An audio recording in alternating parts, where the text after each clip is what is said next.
भारतीय communist party की नेत्री और पॉलिट ब्यूरो सदस्य वृंदा करात ने केंद्रीय जांच एजेंसी को भाजपा आरएसएस का जॉइंट वेंचर बताया। रांची पहुंची वृंदा करात ने मीडिया से बातचीत के दौरान पूर्व मुख्यमंत्री हेमंत सोरेन पर जांच एजेंसी की कार्रवाई की निंदा करते हुए उन पर लगे मुकदमों को वापस करने की मांग की। इसके साथ उन्होंने कहा कि हेमंत सोरेन के साथ जो कुछ भी हुआ उसकी हम निंदा करते हैं और ये भी कहते हैं कि आगामी लोकसभा विधानसभा चुनाव में भाजपा को मुंहतोड़ जवाब दिया जाएगा। वृंदा करात ने क्या कुछ कहा, आइए सुनते हैं। आदिवासी मुख्यमंत्री को जिस शब्द में उनकी लीडर्स दिल्ली में बैठकर इस्तेमाल किया, ये बहुत ही निंदनीय है। ये तो राजा महाराजाओं का भाषा इन्होंने जो इस्तेमाल किया वहां हेमंत सोरेन जी आदिवासी लीडर के खिलाफ, ये बहुत ही ऑब्जेक्शनेबल है और हमारी पार्टी इसकी निंदा करती है।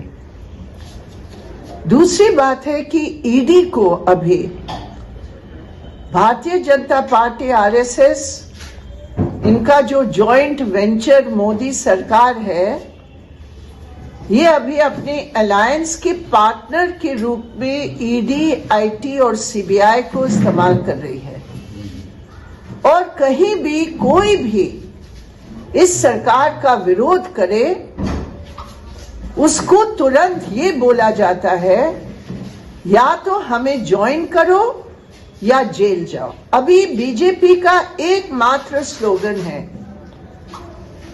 या तो आओ या जेल जाओ। और क्योंकि हेमंत सोरेन जी नहीं माने, अभी उनको इस प्रकार को प्रताड़ित किया जा रहा है और उनको जेल में भेजा गया है। लेकिन ये सभी जानते हैं कि ये जो भी कार्रवाई कर रहे हैं और इस स्लोगन को लागू करने के लिए या तो हमारे पास आओ या जेल जाओ वाली जो उनका अभियान है, इसका बिल्कुल विपरीत असर आम जनता में है और निश्चित रूप पर आने वाले दिनों में झारखंड में लोकसभा की एक भी सीट इनको नहीं मिलने वाला है। ये उसका नतीजा होने वाला है। और हमारे आज की बैठक में सभी ने कहा कि भारतीय जनता पार्टी और आरएसएस ने जो कुछ किया, जो कुछ प्रयास किया, ये उसका उल्टा असर पड़ रहा है जनता के बीच। तो सीपीएम पूरे तौर पर हेमंत सोरेन के साथ जो कुछ हुआ उसके हम सख्त विरोध करते हैं और डिमांड करते हैं अब भी ये झूठे मुकदमे को वापस लो और मुख्यमंत्री को अपने काम करने दो। ये हम लोग कहना चाहते हैं। धर्म को इस्तेमाल करके ये जो पूरे चुनाव की तैयारी कर रहे हैं, अभी अयोध्या की उस प्राण प्रतिष्ठा के बाद इन्होंने खुलेआम सुप्रीम कोर्ट का फैसले का उल्लंघन किया। सुप्रीम कोर्ट ने कहा और कोई धार्मिक स्थान के ऊपर इस प्रकार का कभी भी घटना नहीं घटना चाहिए। लेकिन योगी आदित्यनाथ ने तुरंत ये कह दिया कि अभी मथुरा और बनारस बाकी है।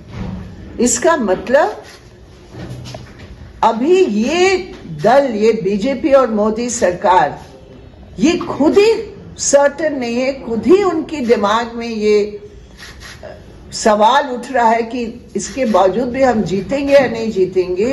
इसलिए और भी तेजी के साथ सांप्रदायिक ध्रुवीकरण करने का प्रयास कर रहे हैं, जो हमारे देश के हित के लिए बहुत ही नुकसानदायक है। और वो कुछ भी करे, आज एक बार फिर किसान मजदूर हमारे देश के खड़े हो गए और आज जो इन्होंने प्रयास किया कि इनकी संयुक्त आंदोलन को तोड़कर हम बातचीत करके 16 तारीख का प्रोग्राम को फेल करे, जो संयुक्त किसान मंच और ट्रेड यूनियन के मंच ने दिया, उल्टा पड़ गया। कल जो बातचीत भी उनकी हुई, क्योंकि सभी जानते हैं कि मोदी की गारंटी, एक गारंटी है कि हम अपने वायदे को कैसे तोड़ें और तोड़कर हम तुम्हें कैसे भ्रमित करें। ये मोदी की गारंटी जरूर है। मोदी की गारंटी का मतलब या मोदी सरकार की गारंटी का मतलब जो भी हमने वायदा किया उसको हम तोड़ेंगे, और वो वायदा पूरा हो ही रहा है। और इसलिए आज किसान दिल्ली की तरफ जा रहे हैं, आज मजदूर सब जगह जो है, कहीं हड़ताल, कहीं प्रदर्शन, कहीं धरना, सब जगह औद्योगिक हड़ताल की तैयारी कर रहे हैं। लोग परेशान हैं महंगाई से। मोदी जी की गारंटी महंगाई बढ़ेगा, मोदी जी की गारंटी बेरोजगार बढ़ेगा, मोदी जी की गारंटी हम किसानों की जो एमएसपी का कानून का हमने वायदा किया हमने नहीं किया, ये सब बातें हैं। तो एक बहुत बड़ा आंदोलन है, और उस आंदोलन में सीपीआईएम ने ट्रेड यूनियन का और किसानों की मोर्चा का हमने समर्थन किया। ये जायज मांग है, इन मांगों को लेकर जितना भी संघर्ष करना है उसका पूरा समर्थन हमारा है।